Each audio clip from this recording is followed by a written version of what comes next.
Bruce Lee's, a movie remembered for its iconic yellow jumpsuit, intense martial arts battles, and its bittersweet legacy as Lee's final, unfinished project.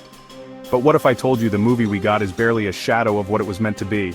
Welcome to Pausable Movie Reviews as we uncover the original vision behind this martial arts masterpiece and compare it to what was eventually released.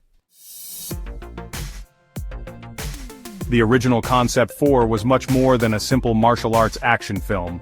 It was a deeply philosophical journey that showcased Bruce Lee's belief in adaptability and the rejection of rigid styles. Lee's character, Tien, was a retired martial artist drawn back into the fight to recover a national treasure from a 5-story pagoda. Each floor was guarded by a martial artist representing a unique fighting style, and Tien had to adapt his techniques to defeat them, a metaphor for Lee's Jeet Kune Do philosophy. Bruce envisioned each floor as a challenge of physical skill and mental growth. The kind of growth a YouTube channel gets when views like and subscribe and leave a comment telling us your favorite Bruce Lee movie. The final battle on the top floor was against Abdul-Jabbar, Lee's real-life student. At over 7 feet tall, Kareem symbolized an unconventional challenge, using his massive reach and unorthodox style to test Tien's limits. This scene remains in the released film, though its context was heavily altered. But here's something you might not know. In Lee's original vision, Tien wasn't climbing the pagoda alone.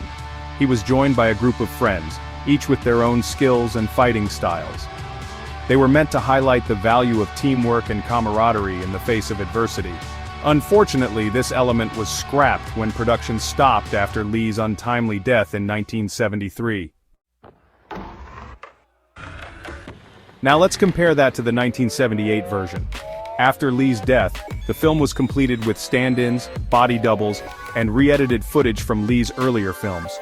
The plot was rewritten into a revenge story, with Tien, now a movie star, facing off against gangsters.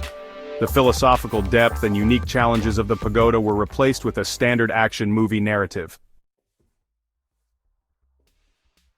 What survived from Lee's original vision? Only about 11 minutes of footage, including the iconic battles on the top 3 floors of the pagoda. These scenes remain some of the most celebrated martial arts sequences in cinema, but they're just fragments of the grand story Lee wanted to tell. Bruce Lee once said, "Be water, my friend."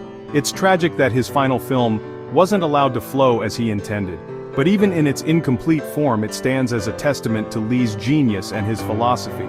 Imagine what could have been if Bruce had finished this masterpiece, and let us know if you want us to spotlight any other movies that were radically different from their released versions.